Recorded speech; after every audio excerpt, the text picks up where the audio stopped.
In this episode of Carly's Couch, we're discussing the transformative power of vulnerability and how it can transform our lives by leading to deeper and more fulfilling relationships. Happy Monday or whatever day it is that y'all are tuning into us. Hope you're having a good week thus far, because I know y'all are day ones watching, listening on the Monday morning immediately at 12:01 when it drops. I've actually seen people view it then, so shout out really out to y'all. They wild out. Anyway, but this is always a good topic, vulnerability, which I know we've brought up in different ways, different types of connections with other topics, etc. But it really is a big key to a lot of things. So we're excited to get into that. And our question for the week is relevant to today's topic. This week's question from the couch. Talk about the last time you felt truly connected with someone because you opened up. So one person on mine said, this is a pretty common experience for me, so probably within the week. So they didn't give me no specifics, but it's good to see that it happens commonly. Someone said, yesterday, I had a really vulnerable moment with a coworker where we were discussing work transitions, and I opened up about my disappointment about a new position I had been hoping to get within our company. In doing that, she opened up about her own experiences, and then we talked, and it felt so good to be seen and heard, but especially by someone that I respect. Of course, there had been a professional closeness and comfort, but at an arm's length, so extending myself by being vulnerable let us connect even deeper. That feels good to feel like you have people on your team in a workspace for sure. Mm-hmm. Another person said, today with my therapist, love her real bad.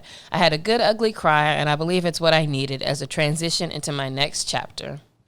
Yeah, I second with the therapist. I only talk to him like once a month now, but he be holding space, so I appreciate that. I would say the most recent time since we're recording this would be my retreat. Holding a healing space and a brave space where you want people to be able to be open about stuff.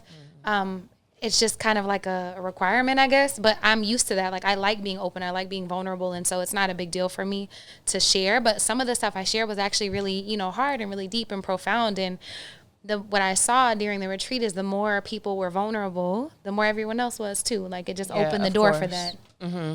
Yeah, it's a natural progression, I think, to feel more safe when other people around you are showing you that they feel safe with you. Mm-hmm. And even if that doesn't mean that you start going deep into the vaults of personal or vulnerable things, you do feel a certain responsibility, and you feel that you are able to say what you need to say in a way that can connect with them, which oftentimes does lead to you both being vulnerable. So for me, I would think a more recent example of vulnerability causing a closer connection would be with clients, and when we're in spaces where I will tell them things that I'm learning from them or gaining from them, or ways that I see that I'm changing a little bit or being a little more not emotional, but being a little bit more expressive would probably be a better way to say that, with certain emotions, or feeling okay talking about certain things, because it's just becoming more of a habit, because it's something that they tend to do, and so it's kind of rubbing off a little bit.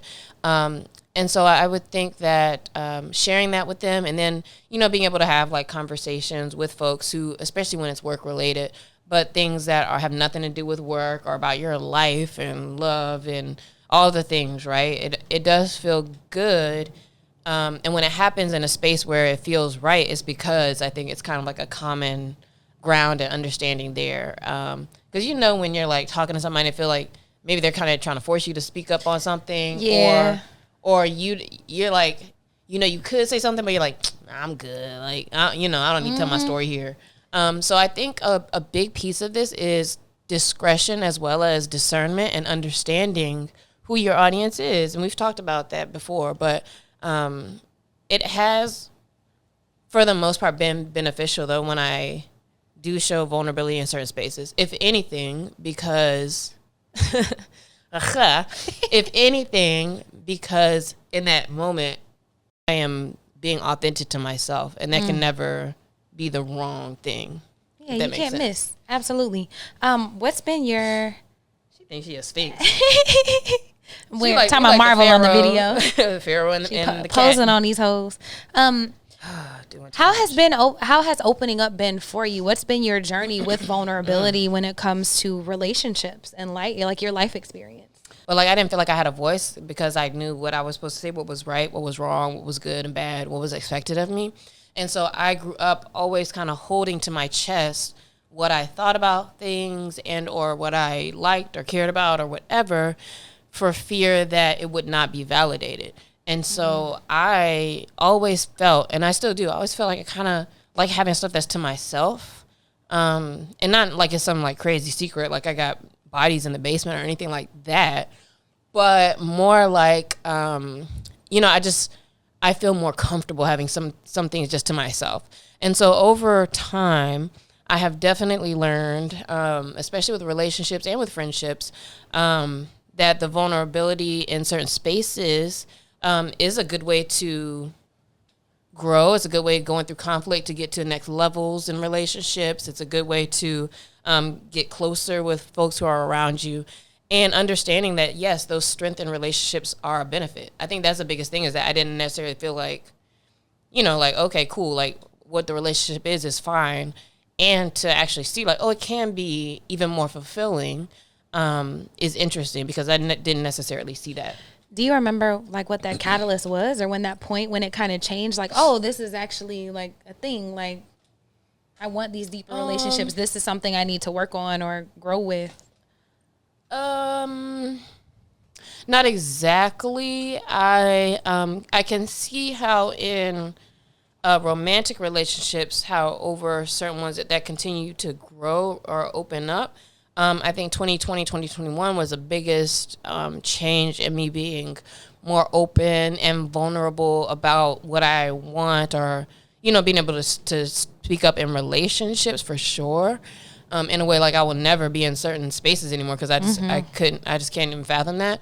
And with friendships, probably actually since 2020-ish, 21 as well, because during pandemic time, at the height of that, is when like a lot of our friends like started spending much more time getting closer. I'll have one of my good guy friends who like, he'll ask me like, how are you doing really? And people are always like, oh, how you doing? And you're like, yeah, I'm cool, whatever. And he'll be like, no, it's really. And I was like, good. But it still makes you feel kind of like, it's like, why do I feel a little nervous though? Because like, maybe I could say something else, but I don't know what that is. And over time, like, you get to spaces where you can. And it's cool when friends can recognize if it's like, hey, something kind of going on, and you feel safe to have conversations with them. So really, I will say, I think most of it then, after being like, no, is around like the pandemic time, and that being an opportunity for folks who are close to get closer, or to, make sure you have relationships and people in your life. Yeah, that's so important. I feel like I've always been open, like an open book. We talked about oversharing a few weeks ago. So if you have an issue with oversharing or trauma dumping or people in your life, there's a whole episode on that. But for me, it was learning to share important things with different audiences, and kind of finding that line of like being vulnerable but not oversharing, or knowing what spaces to share. So that's kind of been my journey, but I've always been open. And I feel like a lot of my friendships, we're friends because of how I am. So it's funny, like my friend Stacey Ann, she calls me real-time expressive, because she says I have a lot of emotions and I like to share a lot and talk about things and be vulnerable. But whenever we first met, she thought that I was kind of fake, because she was like, people aren't this kind and this nice and this vulnerable like in real life. And then later she realized that I was. So sorry. All good. Stacey Ann said what now? Said you was phony as hell. She thought. But she ended up being my greatest friend in business school, because just of how open I am and how I wear my heart on my sleeve. And even whenever we first became friends, I remember you said one of your favorite things about me was that I was so non-judgmental. Like I'm not judgmental, and I'm open, and I share things and hold space for other people. And I feel like that's a gift. But when I think about what you said, when you said you kind of like to keep some stuff you just like having to yourself, and it being a you thing, I think it's funny, during the pandemic, I started learning how to do that for myself, like keeping things just for me, or keeping certain things, and realize I don't have to share everything with everybody to be close and to do this and do that. Yeah, and that's where we definitely would be opposite, because whereas some folks may feel like this is what I need to do to build relationships, I have never thought that I needed, like, I just knew that I needed to be seen as a nice person to you. And so like that's why even now, like when I talk to people and I ask them a lot of questions, or I can listen, a lot of times I don't, but sometimes I can make people feel like, you know, I'm really there and paying attention and yada yada and I care. But if they look closely, they will see they weren't getting that from me also. Sure. So I think I more so learned to make it more of a two-way street. In my journey. Yeah, and mine is not like I think I had to share something in order to be friends. Like it's X, Y plus this equal. It's not that. So when I say that, it's just like it's a natural thing for me, and I always did it. And I recognize that it typically helped build relationships with me. But I recognize it doesn't always have to be to the level of what I'm sharing, and so I'm learning the appropriate levels of things or what I feel comfortable with, and recognizing I don't have to share things sometimes, or don't always have to be the person talking. And there's a lot of reasons why people don't open up. Because one of which that I'll say, for like I said, the experience of growing up and feeling like, I wasn't necessarily, I didn't even want to go through the actions of having to be like, this might get invalidated, so I just didn't. But also another thing too is the idea of the fact that I don't really trust people. So that's why I was very like quiet or not really extra with people when I first meet them, because I don't really know you, trust you, or kind of suspicious of people for a bunch of other reasons as well. So for me, I didn't necessarily see trying to be close with people as like a positive thing, but more so as like that could be a weakness type of thing for me. I think so. I think like a liability. Yeah, I think a lot of cartoons and a lot of society telling us that love, like that's gonna get you killed. That's the thing. You don't want people to get too close. And I feel like I was on the other side, like I'm so open. Here's this, and I got hurt a lot, which is fine. But like I said, we learn lessons on both sides of. You learn lessons on both sides, either not opening up because you don't trust people or being too trusting, and you have to find a balance. I think that shame can also keep people from opening up. Rejection, past traumas, fear of judgment, abandonment. Like you don't want people to leave you. You're scared. Like I think that is what keeps people in their boxes all the time. I think shame is super important, because if you can identify where it's harder for you to be open, that probably is a space where you feel shame. And of course, there's different levels of shame as well, where, yes, you might not want to talk about everything with everybody, of course. And I think that, again, just informs us on what things we actually kind of feel more shameful about, whether you need to feel that shame or not, because sometimes, things are weird. But, it's good to identify that about yourself. And how do those barriers, like if someone might be feeling invalidated or just be fearful, how might that keep us from experiencing more genuine relationships? Oh, man, in so many ways. So if I am not trusting of people and I don't open up, or it takes a long time to open up, one thing in relationships that I experienced a lot would be later, guys would always be like, I didn't think you liked me. In places where maybe I wanted to or was interested in it being more, I held back. And what that showed other people is that I didn't really care. I didn't want to be there or whatever. So I was kind of hindering my own, furthering relationships with people, because they were getting one idea because I was so like to myself. Yeah, your actions were telling them one thing, but they weren't necessarily representative of how you felt.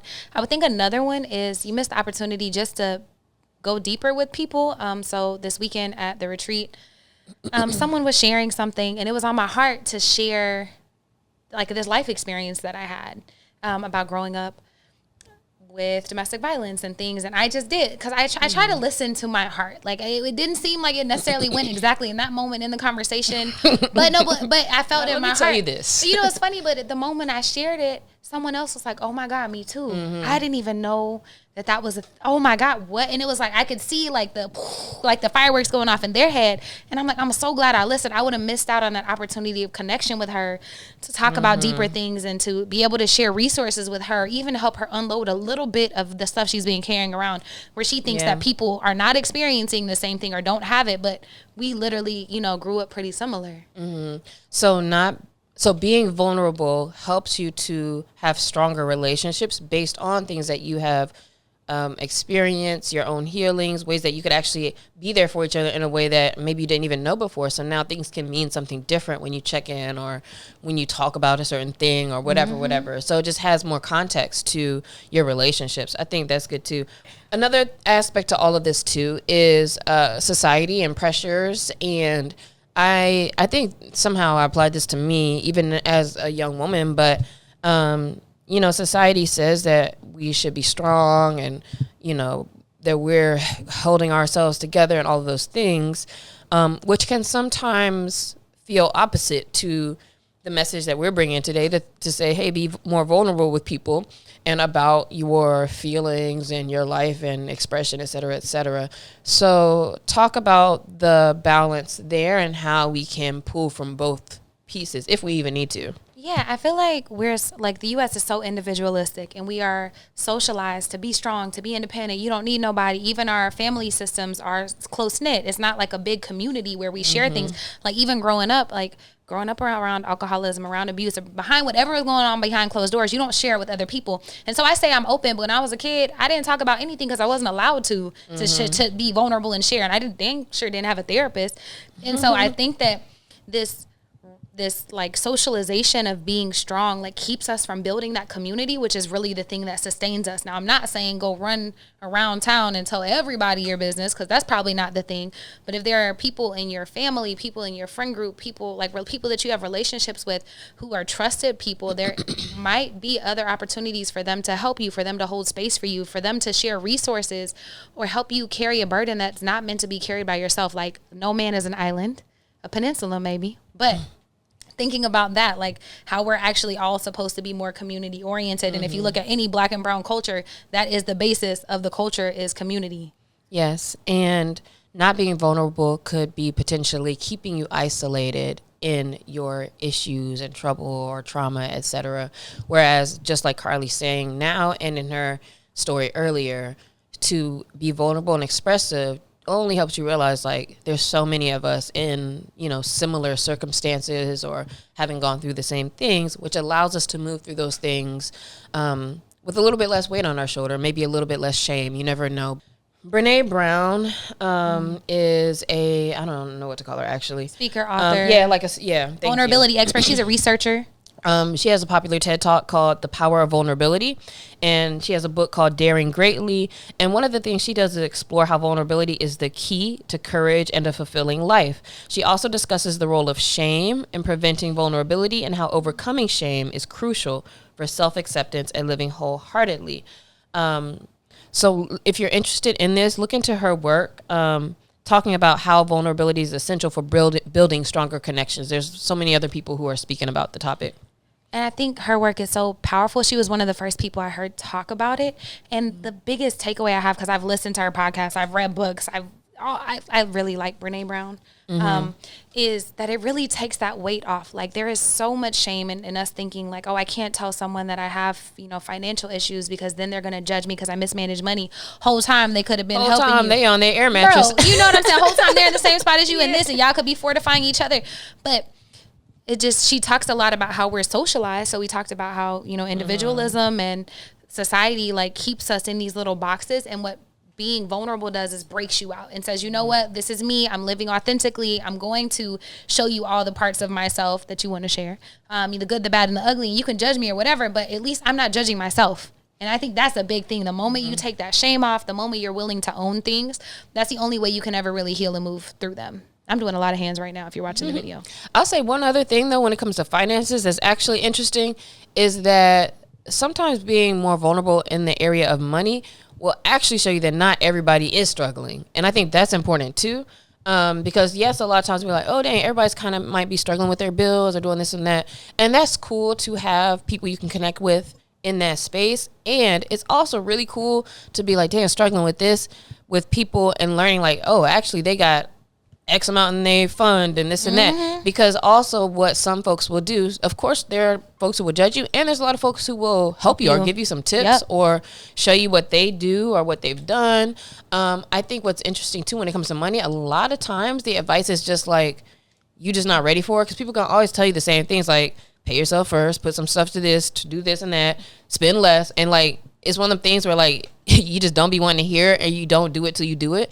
And again, I say that to say vulnerability is actually still good in spaces, because at least it gives you the opportunity to learn. If you can't be vulnerable in certain spaces about places where you need help or where you could use some extra like exposure or understanding, then you will not grow in those spaces either. You will not even admit to yourself to be able to like look up stuff or start doing something different, let alone speaking to other people about it. And so that's a big piece in being able to grow in certain spaces, is being vulnerable in the first place. And what's the point of living a life where you're not even honest with yourself? Like, whole time you hiding behind this mask because you feel like you're embarrassed. Whole time you the only thing that's keeping yourself from growing. Yeah. And so that's the biggest piece, is like, not only can it help you build better relationships with other people, but being vulnerable and being authentic and being open helps you be more aligned and build a better life and relationship with yourself. Yeah, it allows you to be so much more authentic in all spaces. And it's one of those things I would say to practice, because there's levels to being vulnerable, and there's different ways to do it. We're going to start talking about some practical ways to open up, because as you practice, the more you do it, I think the more you will see how it can benefit you, and it can become easier.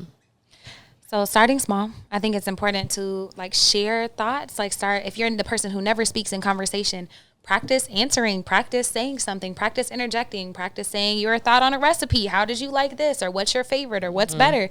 And then notice how you feel. Notice how people respond, just being really present in that whole moment. Like, I would challenge you, anytime you first feel super nervous and it's seemingly something small, just say it. Like, obviously don't talk over people. This is with nervous. Well, yeah, you can even start a conversation like, oh, I don't usually speak in big groups. I'm a little bit nervous. And that dispels it, because everybody's like, oh, I felt that before. Like, most of the time, I do that most of the time when I'm talking. Or they want to help and be like, okay, let's pay attention to you. Yeah, we got so you. you feel you good. You can do it. Like, it's cool. Yeah. So I think that that's important, just starting small and then celebrating those small wins. That's a good one. Also, continue to practice active listening. Encourage openness from others as you speak to them, by you asking the right questions and by acknowledging when somebody does say something deep. So important. And it might be quote unquote little to you, but you might be the only person to tell them that wasn't okay, that is a big deal. You might be the only person to validate them. Maybe you're the only person that they told, and that's so important. The next one I would say is to reframe vulnerability. It's not weakness. Vulnerability is strength. Love is strength. The ability to be in spaces and be open and share things where you might get hurt, share things that you might be embarrassed about or have a little bit of shame. That's how you start to break free from them. Otherwise, they will weigh you down your whole life. So practice looking at this as a skill and a superpower. And then, of course, it's important to choose like the moments and with whom that you open up to. Ways that I feel like you can tell when that's right is just what is the history that you all have? Have you been able to have any other conversations with them like that before? Is this somebody that you know you do want in your life for, you know, with a particular closeness? Because a lot of times I could look back to certain friends and be like, oh, I never talked to them like that. But that's somebody that is important to me. So maybe I could try like saying a little something to them. And also seeing like, how do they talk to you about also other people, and like, you know, what are the examples and how they speak to you that make you feel like they are a safe person to talk to? Or is there any other things to like look for in a person, or anything coming up that would let you know that, okay, I can feel safe with this person? And if they tell you to, you know, one of the things I really like, and I think in a relationship too, is to kind of actually talk about like, whether I'll do it, like I'll say, you know, I'm so glad that you're a safe person, which gives them a space to be like, yes, you can, you know, I want you to know, like, you can always see me as being safe. Like, I actually like to hear that being said, because I feel that it doesn't leave anything for like misinterpretation. Yeah, or just, you know, just be out there. So with certain folks too, I think it's cool to actually just like let them know, like, this is a safe space for you to talk, or for you to kind of get that from somebody else. I love letting people know. I love thinking about the people in your life. I would also say the things that we said earlier. So if they're actively listening to you, if they're looking in your eyes, if they're mirroring back, if they're asking questions, because then you know they want to go deeper. If they're on their phone, if they're distracted, if they're not doing that, then it's probably not the best time to open up, because you don't want to get hurt. I'll also say, like, intuitively, like how I mentioned in the whenever I was talking to the lady and shared some stuff that I was like, this is interesting, but I ended up sharing and we had a great connection. Like, listening to yourself and knowing you're not always going to get it right, but you can't ever get it wrong, being yourself and sharing. Yes. And outside of that, journaling is always good. Therapy is always good. Sometimes just getting things out in a way that maybe you can revisit it, or have a professional reframe things for you so that you're thinking about things in a different perspective. Huge. Yeah, for sure. Super huge. Because really your therapist is can probably and is the best example of somebody who is there for you when you're talking and able to listen and direct things the way that, you know, it'd be cool if all of our friends could, you know, did do those things in that way. So this week, we want to encourage you to try some of these techniques, try to be a little bit more vulnerable. Think about the relationships where you are the most vulnerable and tell them thank you, or think about what might be needed in those relationships, and in other relationships where it may be something to work on. Think about how you can and what you can do to continue to practice building those deeper relationships. And hit us at Carly's Couch and let us know how it goes. Peace out. Bye, y'all.